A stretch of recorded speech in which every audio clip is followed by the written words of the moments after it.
Bienvenue ce matin pour ce culte en ligne ce matin. C'est pour nous une joie encore de pouvoir nous retrouver. Et avant d'entendre vraiment le message, qu'on puisse simplement rendre toute la gloire à notre Dieu, qu'on puisse chanter les paroles de ces chants, le proclamer, faire monter vers lui notre louange. Et ce matin, on est dans la joie parce qu'on veut célébrer qui il est. Alléluia. Qu'on puisse se tenir debout ensemble et le célébrer de tout notre cœur.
tu es là. Seigneur, parce que ta parole nous dit que lorsque 2 ou 3, Seigneur, s'assemblent, tu es au milieu d'eux. Seigneur, ce matin, en ligne, c'est ce que nous voulons faire. Nous nous unissons vraiment pour te célébrer, pour te chanter qui tu es.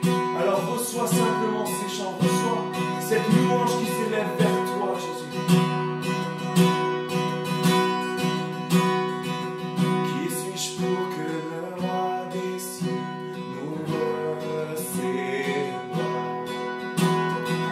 Père de m'être trouvé par sa grâce et l'amour pour moi, son amour pour moi. Il m'a libéré, m'a tête épée. Je suis enfant de Dieu, je suis à lui. Il m'a racheté à la croix grâce à son sang. J'étais esclave du péché, mais il m'a sauvé. Jésus m'a sauvé, il m'a libéré, m'a tête épée. Je suis enfant de Dieu, je suis à lui. Et dans sa maison, j'ai trouvé ma place. Je suis enfant de Dieu, je suis à lui. Je suis à lui et affranchi. En toi je sais qui je suis. Tu es pour moi, pas contre moi. En toi je sais qui je suis choisi. Je suis choisi et affranchi. En toi je sais qui je suis. Tu es pour moi, pas contre moi. En toi je sais qui je suis. En toi je sais qui je suis. Il m'a libéré, ma tête épée. Je suis enfant de Dieu, je suis à lui. Et dans sa maison, j'ai trouvé ma place. Je suis enfant de Dieu, je suis à lui. Faut chanter ma liberté, il m'a libéré, ma tête épée. Je suis enfant de Dieu, je suis à lui.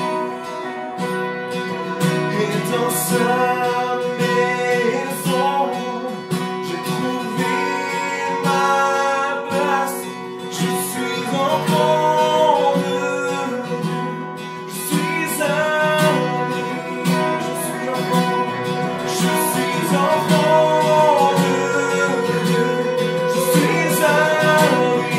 Dernière fois, je suis enfant de Dieu, je suis à lui.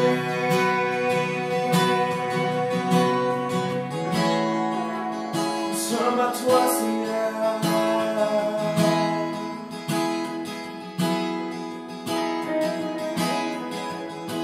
Nous chantons. Seigneur, notre espoir est assuré à la croix. Tu as tout donné. Tu nous as rachetés. J'ai cet espoir, tel une encre pour mon âme. Dans la tempête, je m'appuie sur toi. Que dans ton amour, toutes mes craintes disparaissent.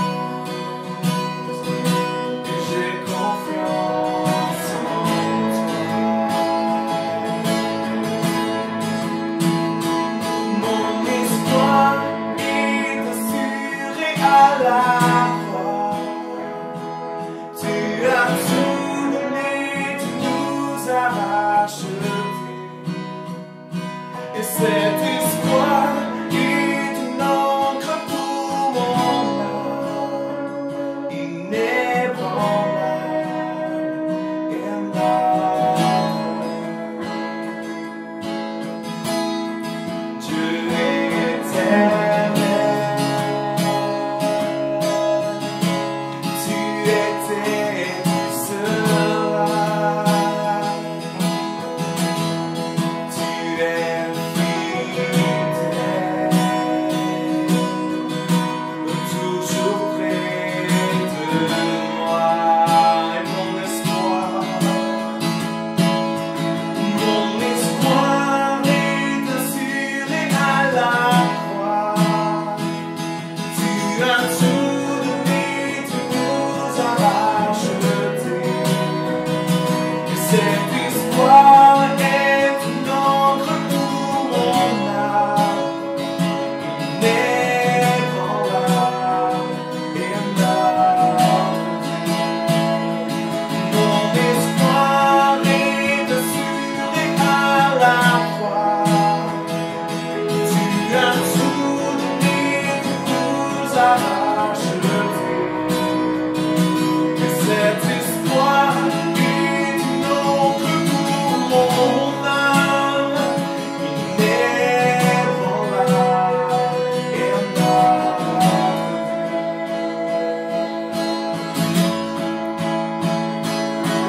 Ton nom est plus haut, ton nom est plus grand. Mon espoir est en toi.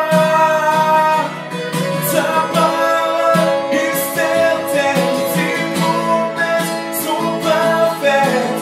Mon espoir est en toi. Ton nom est plus haut, ton nom est plus grand. Mon espoir est en toi. Ta parole est certaine, tes promesses sont parfaites. Mon espoir est en toi, il est en toi, Seigneur.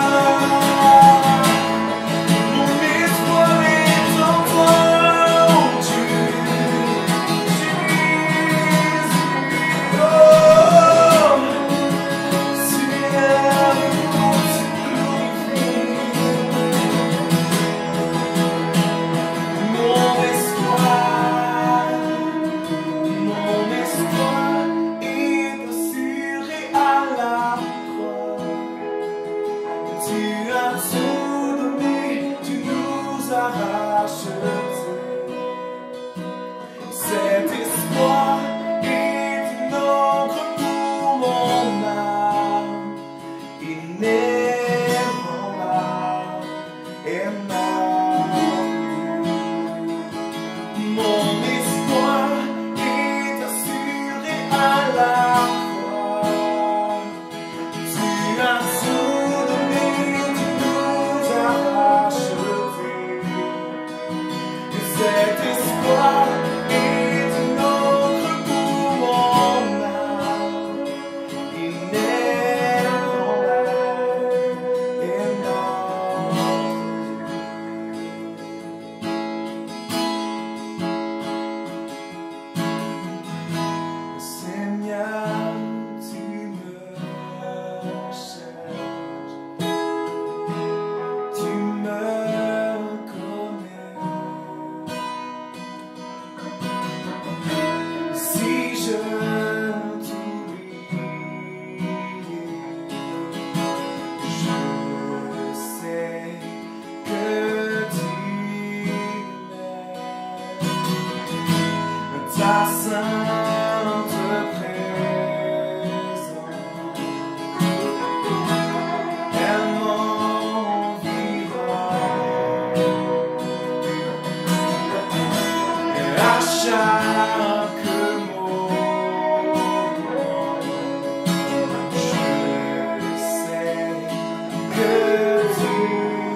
garde mes pas. Ta main me soutient. Je sais que tu m'aimes, oui je sais. Je sais que tu m'aimes. À la croix je me prosterne, tout au sang coule la peau. Aucun amour n'est plus grand. Tu as gagné sur la mort, la gloire remplit le triomphe. Rien ne peut nous séparer. Tu déchires le voile, tu traces un chemin, car tu as tout accompli. Tu déchires le voile, tu traces un chemin, car tu as tout accompli.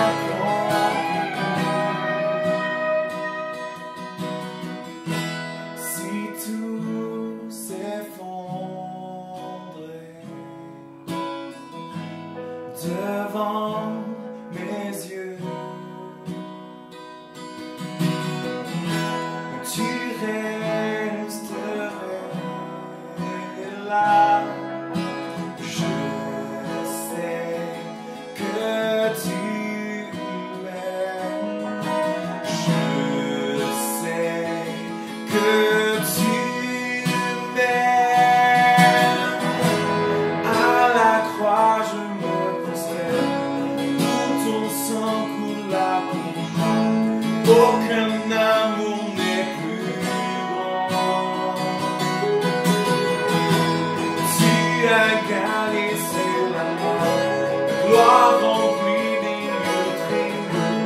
Rien ne peut nous séparer. Rechantons à la croix, à la croix je me prosterne, tout ton sang coule la peau. Aucun amour n'est plus grand que ton amour. Tu as gagné sur la mort, la gloire remplit les lieux de triomphe. Rien ne peut nous séparer. Seigneur, non, rien ne peut nous séparer.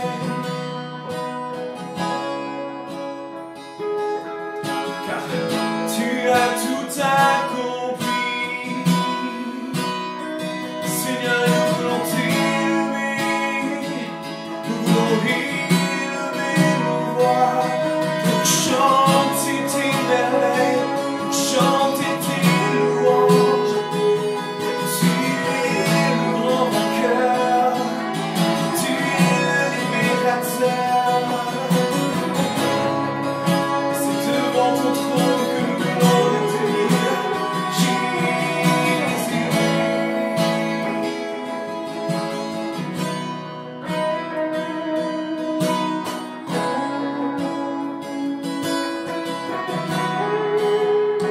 Nous prosternons à la croix ce matin, nous contemplons ta majesté, nous contemplons ta royauté. Toi l'éternel des armées, toi le Dieu qui règne dans nos vies, règne dans nos vies, conduis-nous, Seigneur.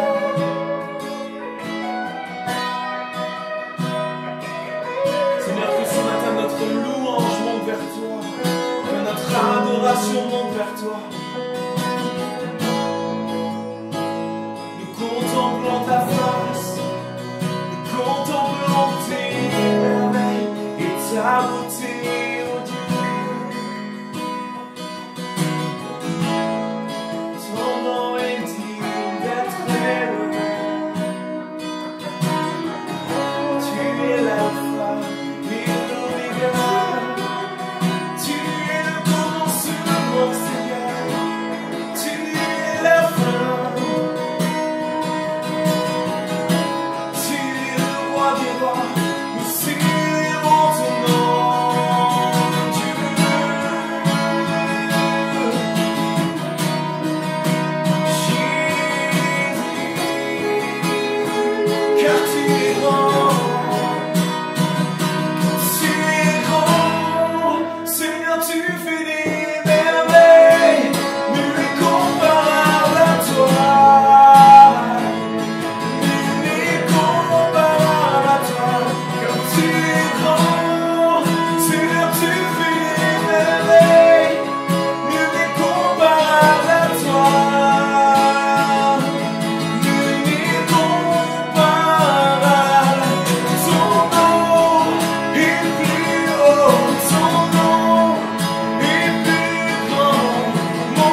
espoir est en toi, Seigneur.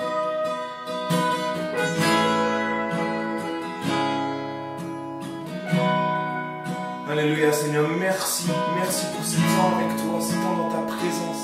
Seigneur, parce que bien plus que simplement des chants, Seigneur, lorsque nous chantons, nous entrons dans ta présence, Seigneur. Et nous croyons que cette adoration s'élève vers toi, vraiment, et tu reçois, Seigneur, tu reçois comme un parfum, comme l'encens s'élève vers le ciel. Tu reçois nos louanges, tu reçois nos mots, tu reçois également ce qu'il y a dans nos cœurs. Et nous voulons te bénir pour ce privilège qu'on a de pouvoir te louer. Oh, toi, le Dieu Tout-Puissant. Seigneur, que ce matin, vraiment, tu puisses parler à nos cœurs. Seigneur, on a soif de toi, vraiment. On a soif que tu puisses parler. Conduis ce temps de prédication, Père.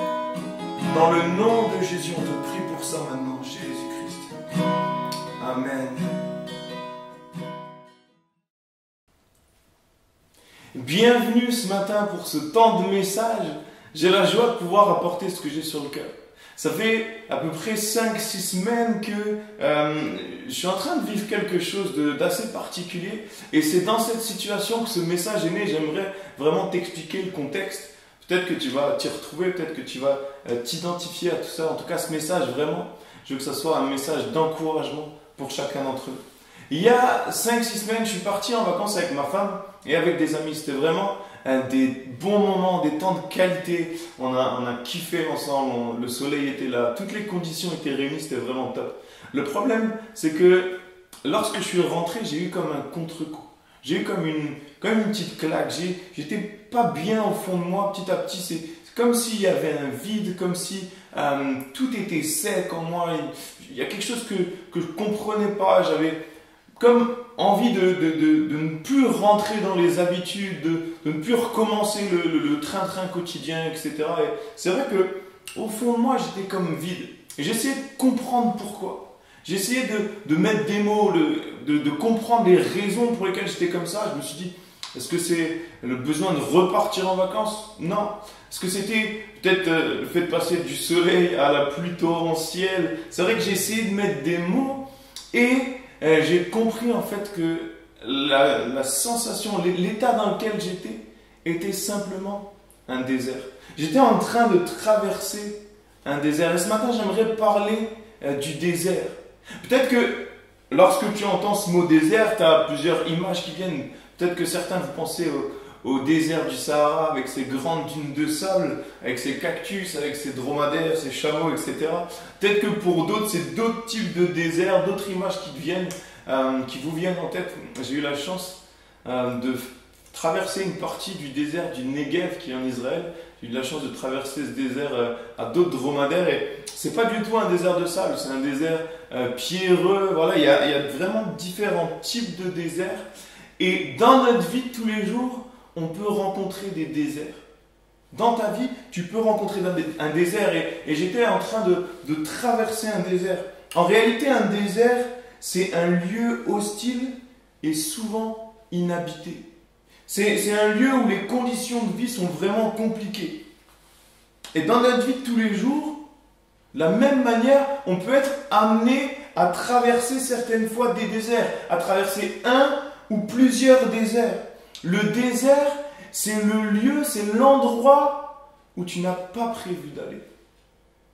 C'est par exemple les difficultés au travail qui peuvent te miner le moral, qui te découragent. Ça peut être une épreuve dans ta vie de tous les jours qui te tombe dessus, qui te déprime. Ça peut être peut-être une maladie ou une épreuve quelconque qui peuvent t'amener dans un état de désert, comme un état intérieur de solitude.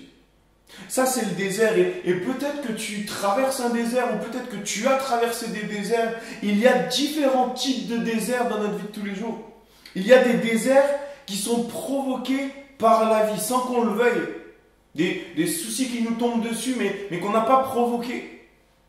Il y a des déserts qui sont par contre provoqués par notre faute, suite à une désobéissance, à une faute de notre part. Il y a des conséquences à cela et ça nous amène à un désert. C'est des déserts qu'on provoque. Mais il y a également des déserts spirituels qui viennent et alors tu as l'impression que tout est sec.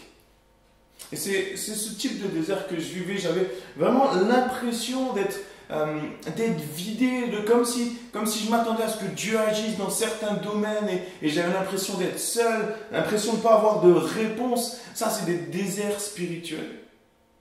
La Bible nous parle de différents déserts. Elle nous parle des déserts dans l'Ancien Testament, dans le Nouveau Testament. Et Dieu lui-même, certaines fois, conduit ses enfants dans le désert. Dieu lui-même conduit ses enfants dans le désert. Je ne veux pas qu'on confonde épreuve et désert. Même si dans nos déserts, on peut rencontrer des épreuves. Mais lorsque je dis que Dieu conduit ses enfants dans le désert, je ne veux surtout pas qu'on croie que je suis en train de dire que si tu traverses un désert aujourd'hui, c'est forcément Dieu qui t'y a conduit. Non, pas du tout. De la même manière, je ne veux surtout pas dire que si aujourd'hui tu traverses la maladie, cette épreuve, cette difficulté, c'est Dieu qui a permis cela ou c'est Dieu qui te donne la maladie. Non, non. Ce que je crois, c'est que Dieu a envoyé son Fils pour qu'on soit complètement guéri de nos maladies, délivré de nos maladies, qu'on ait la victoire sur la maladie. Ça, c'est ce que je crois. Mais il arrive que Dieu conduise lui-même ses enfants dans le désert. C'est le cas du peuple d'Israël. Lorsque le peuple hébreu était sous l'esclavage en Égypte, Dieu va se révéler à Moïse. Dieu va parler à Moïse et Moïse va venir et va sortir le peuple hébreu d'Égypte. Il va le sortir de l'esclavage. Mais voici ce que la Bible, elle dit. Et on lit dans Exode 13 au verset 17.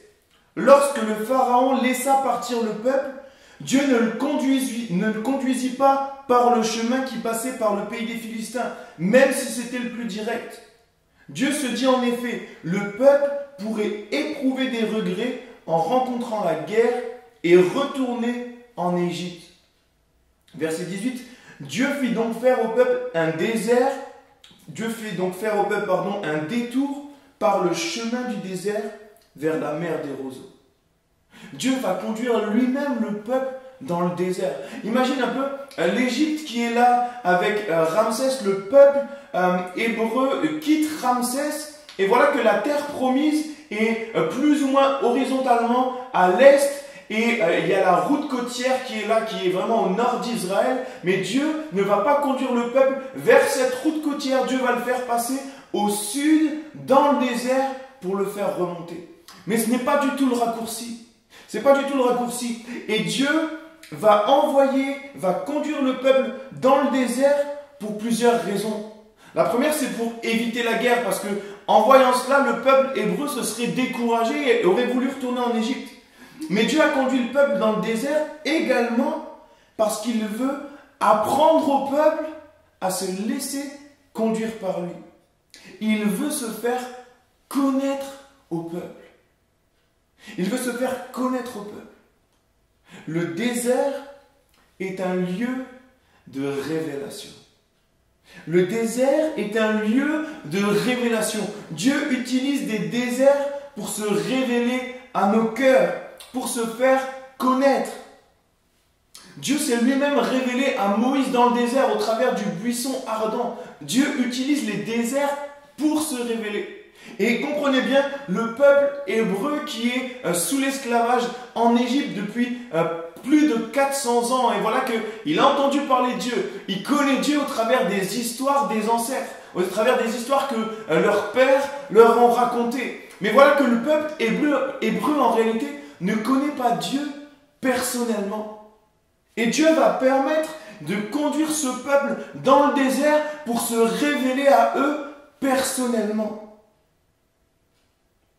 Le peuple doit avoir la révélation de qui est Dieu. Le souci, c'est que Dieu veut se révéler de plusieurs manières. Il veut se révéler au travers de qui il est et au travers de ce qu'il fait. Mais le souci, c'est que souvent, lorsqu'on traverse un désert, on veut surtout connaître Dieu, découvrir Dieu au travers de ce qu'il fait. Lorsqu'on traverse un désert, souvent on attend impatiemment à ce que Dieu agisse. On veut voir sa main agir, on veut qu'il nous sorte de notre galère, qu'il nous sorte de notre problème, de notre difficulté. On veut s'attendre à ce qu'il pourvoie, on veut s'attendre à ce qu'il agisse dans notre maladie, qu'il nous guérisse. On s'attend à ce qu'elle nous donne un meilleur emploi. On s'attend à ce qu'il nous donne une prime, qu'on puisse avoir une augmentation de salaire. On veut la main de Dieu. On veut qu'il agisse jour après jour. On veut qu'il nous sorte de notre désert. Mais le souci, c'est que nos yeux sont fixés sur notre situation et sur la main de Dieu qui agit dans notre vie. Le souci, c'est que nos yeux ne sont pas fixés sur lui, mais sur notre désert et sur notre propre intérêt à ce qu'on sorte du désert. Mais Dieu veut se révéler à chacun d'entre nous, non pas seulement au travers de ce qu'il fait, mais avant tout au travers de qui il est. Au travers de qui il est. On lit dans Matthieu 6 au verset 31. « Ne vous inquiétez donc point et ne dites pas « Que mangerons-nous ? Que boirons-nous ? De quoi serons-nous vêtus ?» Car toutes ces choses, ce sont les païens qui les recherchent. Votre Père céleste sait que vous en avez besoin. Au verset 33, « Cherchez premièrement le royaume et la justice de Dieu, et toutes ces choses vous seront données par-dessus. » Certaines fois, on s'attend à ce que Dieu agisse et on fait de sa main notre priorité. Mais la parole de Dieu nous dit, la Bible nous dit non. Recherchons qui il est, recherchons son royaume, recherchons sa justice, recherchons Dieu pour qui il est. Et alors il se plaît à agir, et alors il se plaît à nous toucher.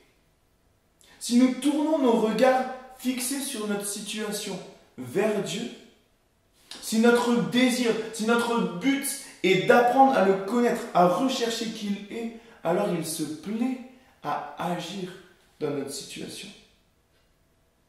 Et si on prenait peut-être la décision dans notre galère de simplement commencer à le rechercher lui? Et si dans notre désert,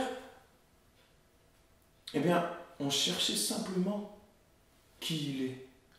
Et si on cherchait à faire de lui notre priorité, de se lever un peu plus tôt le matin ou de se coucher un peu plus tard le soir, juste pour lire la parole de Dieu, juste pour lire la Bible. Et si on commençait à tourner nos regards centrés sur nous-mêmes vers Dieu.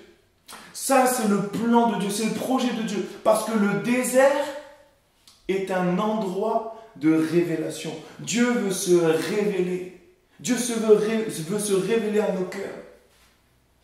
Si tu traverses un désert, c'est parce que Dieu veut te faire connaître une nouvelle facette de qui il est. Si tu traverses un désert, c'est parce que Dieu veut t'apprendre quelque chose et se révéler d'une manière peut-être dont tu ne connais pas, dont peut-être tu as entendu, mais il veut que tu expérimentes sa présence et qui il est. J'aimerais te donner un exemple. Je travaille dans une société avec mon père, avec mon frère, et certaines fois, surtout en fin de mois, notre compte bancaire est un vrai désert. Le compte est lui-même un vrai désert, vide, sec, où il n'y a pas grand-chose qui pousse. Mais voilà que le fait de vivre dans cette société, d'apprendre à gérer cette société et surtout d'apprendre à compter sur Dieu, eh bien, on voit que Dieu est un Dieu qui pourvoit. Bien sûr, on voit sa main à l'œuvre et Dieu agit et Dieu est fidèle et bon et il débloque des finances et il envoie des clients et il se manifeste. Mais on apprend à connaître qui est Dieu, ce Dieu bon, ce Dieu qui pourvoit, ce Dieu qui nous aime, ce Dieu qui nous conduit. Dieu veut se révéler à nous et il veut révéler plus de facettes de qui il est. Dans l'Ancien Testament, Dieu se révélait aux prophètes. Et dans le désert, lorsque c'était avec le peuple hébreu, lorsqu'ils ont quitté l'Égypte, Dieu se révélait au travers de Moïse. Au travers de Moïse, au travers des prophètes. Simplement parce que les hommes, les femmes ne pouvaient pas s'approcher de Dieu à cause de leurs péchés. C'est à ce moment-là que Dieu va révéler à Moïse la loi, va révéler également les 10 commandements. Dieu va se manifester. Mais aujourd'hui, parce que Jésus est venu sur terre, Dieu veut se révéler non pas seulement au travers des prophètes, au travers des hommes de Dieu, au travers des pasteurs, des enseignants et autres. Non, Dieu veut se révéler également à ton cœur, à toi personnellement. Tout simplement parce que Dieu peut se manifester jour après jour. Jésus est venu sur terre et lorsqu'il est venu sur terre, lorsqu'il est mort à la croix, notre péché a été lavé par son sang, parce qu'il est mort. Et du coup, on peut à nouveau rentrer dans sa présence et Dieu veut se révéler. Si on prend l'histoire du peuple d'Israël et qu'on le concrétise à notre propre vie aujourd'hui, l'Égypte correspond au monde, correspond à l'esclavage. Mais Dieu nous sort d'Égypte, Dieu nous sort du monde, Dieu nous sort de notre esclavage, de notre vie sans lui. Et voilà que c'est le moment de la conversion. Et ensuite, il y a la traversée de la mer Rouge. Moïse, dans l'Ancien Testament, va conduire le peuple au travers de la mer Rouge. Et cette mer va se renfermer sur les Égyptiens. Et de la même manière, cette mer Rouge, on peut faire ce parallèle avec le baptême. Après notre conversion, le fait de traverser les eaux du baptême, la mer va se renfermer sur les Égyptiens. La mer, c'est comme si ce baptême se renferme sur tout ce qui nous rend esclaves. On est libérés, on est restaurés pleinement. Et ensuite, Dieu nous fait passer par le désert pour se révéler.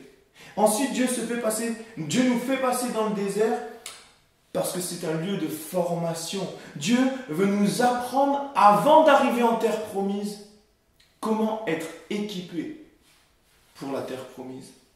La terre promise, ce n'est pas un endroit tranquille, on entend, et c'est juste, la Bible dit ça, c'est un endroit où coule le lait et le miel. C'est juste. Mais lorsqu'on lit l'Ancien Testament, on voit qu'en réalité, la terre promise, c'est un endroit où il y a des guerres. C'est un endroit où on doit s'emparer du territoire, où le peuple hébreu a dû combattre des peuples qui étaient dans la terre promise. Ils ont dû saisir des victoires, ils ont dû avancer dans le projet que Dieu avait pour eux. Ils ont dû s'emparer de la terre promise. Mais il y avait des guerres. Ce n'était pas un endroit tranquille, un endroit où simplement ils étaient les pieds sous la table, ils arrivent, le miel coule sur leur table. Non, non, pas du tout. Ils ont dû s'emparer de la terre promise. Mais comprenez bien que si Dieu ne les avait pas fait passer par ce temps de formation au travers du désert, ils n'auraient pas été équipés pour ça. Ils n'auraient pas été équipés pour ça. Mais Dieu va utiliser le désert comme un temps et un lieu de formation. Dieu veut former le peuple, Dieu veut l'enseigner, le fortifier, le rendre capable, l'équiper pour la terre promise. Mais la première chose que Dieu va faire, il va apprendre au peuple à dépendre de lui, à dépendre de qui il est. Je regarde avec ma femme de temps en temps une émission présentée par un coach en survie, il s'appelle Ethan Odell. C'est vraiment quelque chose c'est un bon divertissement, en tout cas on aime beaucoup ça. Et cet homme-là, il va un peu partout sur la surface de la Terre et il montre comment survivre aux endroits les plus arides, les plus hostiles. Et il montre notamment comment aussi se nourrir dans le désert. Et là, il a des astuces vraiment ouf, comment trouver de l'eau, comment trouver de la nourriture, même si c'est vraiment pas évident. Mais comprenons bien que le peuple hébreu n'aurait pas pu mettre en pratique toutes ces techniques de survie. Parce que déjà, ils étaient 600 000, juste les hommes, sans les femmes et sans les enfants. Donc imaginons le nombre d'Hébreux qu'il y avait. Mais Dieu va leur apprendre à dépendre de lui dans la nourriture, pour recevoir la nourriture. On lit dans Exode 16 au verset 4.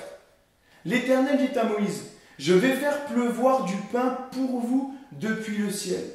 Le peuple sortira et en ramassera chaque jour la quantité nécessaire. » Au verset 13, « Le soir survinrent des cailles qui couvrirent le camp, et le matin il y eut une couche de rosée autour du camp. » Verset 14, « Une fois cette rosée dissipée, il y avait à la surface du désert quelque chose de petit comme des grains, quelque chose de fin comme la gelée blanche sur la terre. » Verset 31, « La communauté d'Israël donna à cette nourriture le nom de manne qui ressemble à de la graine de coriandre. Elle était blanche et avait le goût d'un gâteau au miel. » Dieu va pourvoir jour après jour. Dieu va envoyer la manne.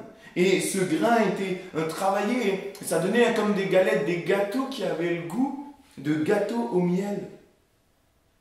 Dieu est tout-puissant et Dieu veut enseigner à son peuple que si son peuple dépend de lui, alors il pourvoit, alors il agit. Et dans la difficulté, dans les endroits les plus secs, Dieu est capable de nous nourrir. Dieu est capable de te nourrir. Et Dieu veut envoyer la manne dans ton désert. Dieu veut prendre soin de toi. Et dans le désert dans lequel tu es peut-être, si tu lui fais confiance, si tu lâches prise, alors il veut t'apprendre à dépendre de lui et il veut te nourrir. Maintenant on lit dans Matthieu 4 au verset 4. L'homme ne vivra pas de pain seulement, mais de toute parole qui sort de la bouche de Dieu. L'homme ne vivra pas seulement de pain qui nourrit le corps, mais de toute parole qui sort de la bouche de Dieu, qui vient de la Bible, de la parole de Dieu, pour nourrir notre esprit, pour nous nourrir spirituellement. Ce qui est profond dans ce verset, dans Matthieu 4, c'est que ce verset et les autres du contexte qu'on va lire ont été en réalité prononcés par Jésus lui-même lorsqu'il était dans le désert. Il était lui-même dans le désert. Jésus, le sauveur du monde, qui est Dieu et qui est pleinement homme également, a été dans le désert. On lit dans Matthieu 4 au premier verset. Alors Jésus fut emmené par l'Esprit dans le désert pour être tenté par le diable. Après avoir jeûné 40 jours et 40 nuits, il eut faim. Le tentateur s'étant approché lui dit, « Si tu es le Fils de Dieu, ordonne que ces pierres deviennent des pains. » Et au verset 4, Jésus répondit, « Il est écrit, l'homme ne vivra pas seulement de pain, mais de toute parole qui sort de la bouche de Dieu. » Jésus, juste après s'être fait baptiser, juste après son baptême, va lui-même être conduit par l'Esprit dans le désert. Il a été conduit pendant 40 jours. À ce moment-là, son ministère n'a pas commencé. Jésus n'a pas encore fait de miracle. Jésus va se faire baptiser et immédiatement après son baptême, il est conduit dans le désert. Et si Jésus, le sauveur du monde, va être conduit dans le désert, lui qui était bien sûr pleinement homme, mais également pleinement Dieu, combien plus forte raison, après notre conversion, nous allons être conduits dans le désert. C'est un temps de formation. Le désert est un lieu de formation. Seule chose, c'est que le temps dans le désert n'est pas un temps qui est censé durer longtemps. La durée du désert n'est pas censée être longue. Lorsque le peuple hébreu était dans le désert, il vivait dans des tentes. Ils vivaient dans des tentes et non dans des maisons en pierre, en dur, en bois, tout simplement parce que le but n'était pas de vivre dans le désert et de rester dans le désert. Le but était simplement d'y passer. Simplement d'y passer. Et certaines fois, on tourne peut-être en rond dans un désert, mais simplement parce qu'on doit encore apprendre certaines choses. Parce que Dieu veut nous conduire dans des déserts, mais Dieu veut également nous former pour qu'on aille dans la terre promise. Le but, c'est qu'on entre dans la terre promise. Le peuple hébreu est resté 40 ans dans le désert. Il est resté 40 ans. Mais lorsque Dieu va le sortir d'Égypte, le plan de Dieu n'était pas qu'il reste 40 ans. Le plan de Dieu, c'était de les faire ce détour par le désert pour les former, pour se révéler, pour leur apprendre à dépendre de lui. Mais le plan de Dieu était ensuite de les faire traverser le Jourdain pour s'emparer de la terre promise. Ça, c'était le plan de Dieu. Mais à cause de leur désobéissance, parce qu'ils vont pécher, à ce moment-là, le châtiment va tomber. Le peuple a critiqué plusieurs fois Moïse. Il s'est plaint de l'Éternel plusieurs fois. Et au moment où Moïse va envoyer les 12 messagers, les 12 envoyés espions en terre promise pour qu'ils fassent leur rapport, à ce moment-là, le peuple s'est rebellé contre Moïse. Et le peuple a voulu nommer un nouveau chef qui allait les amener à nouveau en Égypte. Retour à la case départ, retour en esclavage. Le peuple voulait lapider Moïse. Et à ce moment-là, Dieu prononce ce châtiment. qu'aucun de cette génération, de la génération du peuple qui est sorti d'Égypte, n'entrera dans le pays promis. Personne de cette génération allait entrer dans le pays promis, à part Josué et Caleb. C'est pour ça simplement qu'ils sont restés 40 ans. Mais le projet de Dieu, le plan de Dieu initial, était qu'ils passent simplement dans le désert, et non qu'ils s'y installent. Et le problème certaines fois, c'est qu'on n'entre pas dans la terre promise. Le problème certaines fois, c'est qu'on reste justement dans le désert, et on tourne en rond. Alors oui, on grandit, on apprend certaines choses, mais pas suffisamment pour entrer en terre promise.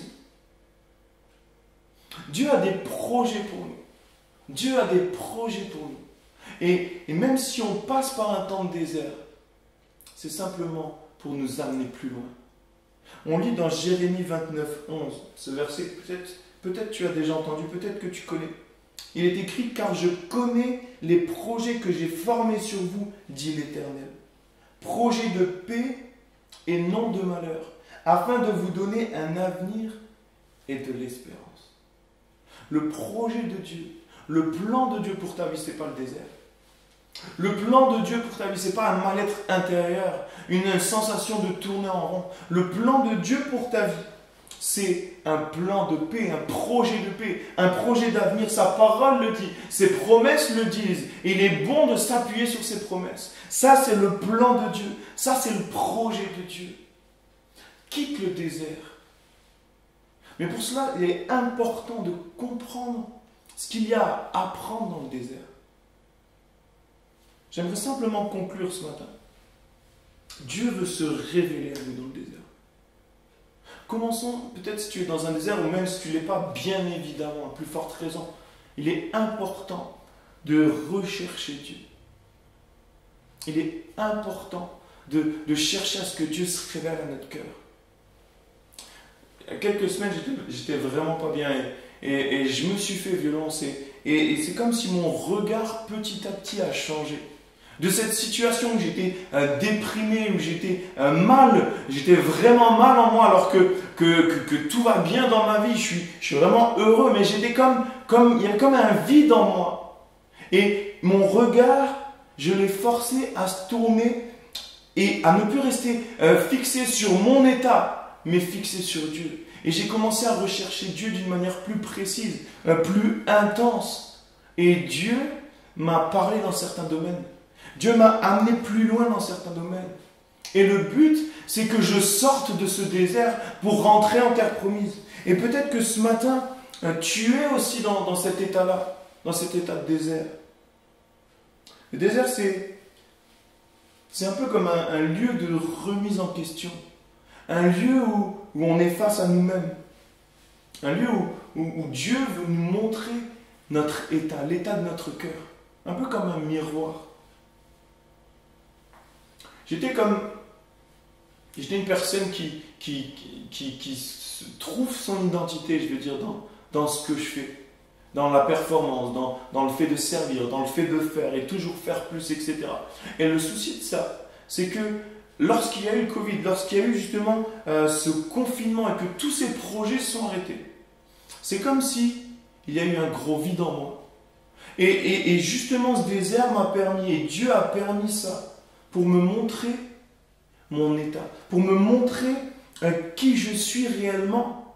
Je ne suis pas quelqu'un qui doit trouver son identité dans la performance ou dans le faire, au contraire. Mais je suis un enfant de Dieu, qui doit dépendre de qui il est. Qui doit dépendre de qui il est. Dieu veut utiliser les déserts pour nous apprendre, pour nous former. Dieu veut nous équiper et il veut nous faire entrer dans ses projets. J'aimerais simplement qu'on ferme les yeux ensemble pour conclure. Peut-être que tu traverses des épreuves et des difficultés et c'est peut-être compliqué pour toi et tu ne comprends pas pourquoi tu es là.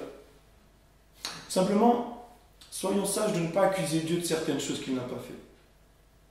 Dieu est juste, Dieu est fidèle et bon. Et Dieu peut nous amener dans les déserts. Mais c'est pour nous en faire sortir. C'est pour nous en faire sortir grandis. Et au final, le désert est bénéfique pour nous. Ne confondons pas épreuve, difficulté et désert. Je ne veux pas qu'on mélange tout. Mais simplement, Je veux qu'on s'appuie sur la parole de Dieu qui dit qu'il a prévu pour nous un projet de paix, un projet d'avenir. Je voudrais qu'on ferme nos yeux et qu'on prie ensemble un instant. Seigneur, tu es un Dieu bon.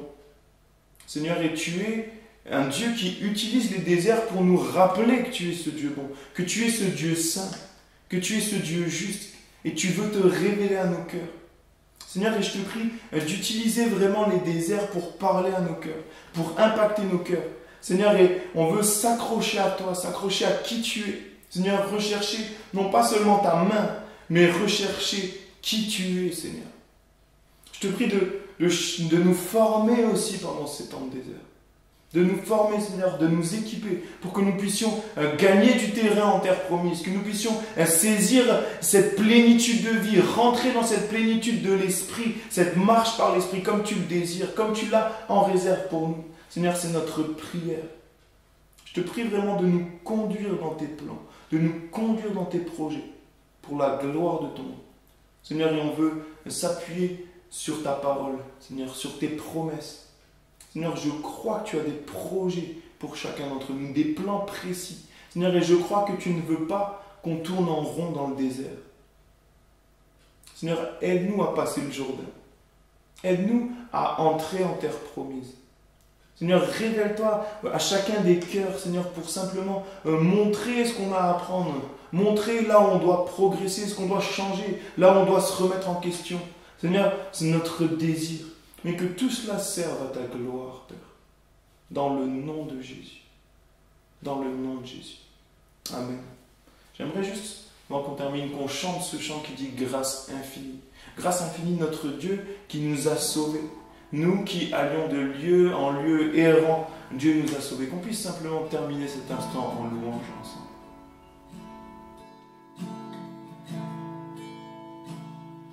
J'étais brisé, vide et sans espoir.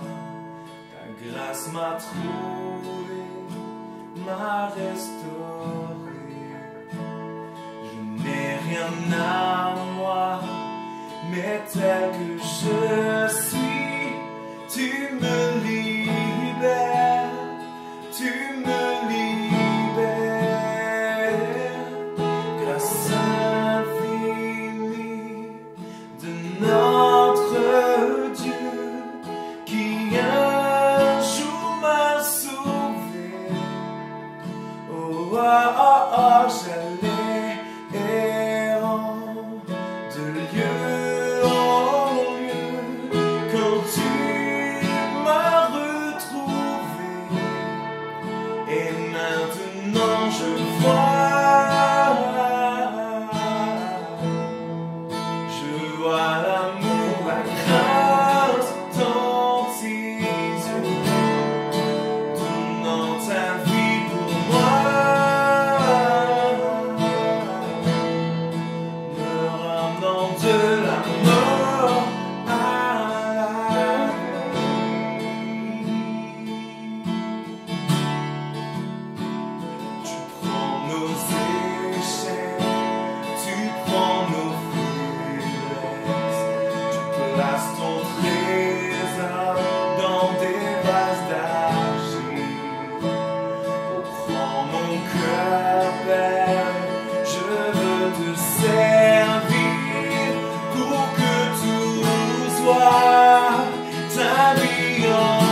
voir jamais errant de lieu en lieu, comme tu m'as retrouvé. Et maintenant je vois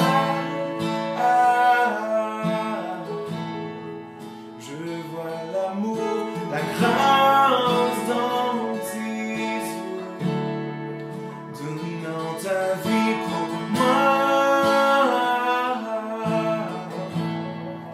me ramenant de la mort à la vie.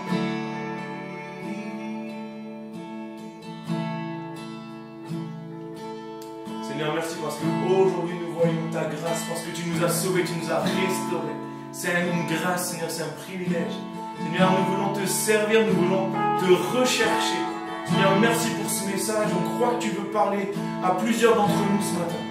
Que ton nom soit glorifié, Jésus. Amen. Amen. Que Dieu vous bénisse richement, vraiment, durant toute cette semaine. Que nous puissions vraiment rechercher qui il est, rechercher vraiment à le connaître davantage au travers de la Bible, au travers de la prière. Si vous avez des questions, n'hésitez pas simplement à contacter le pasteur. Également, il y a l'adresse mail dans la description. En tout cas, on reste à votre disposition. Que Dieu vous bénisse richement.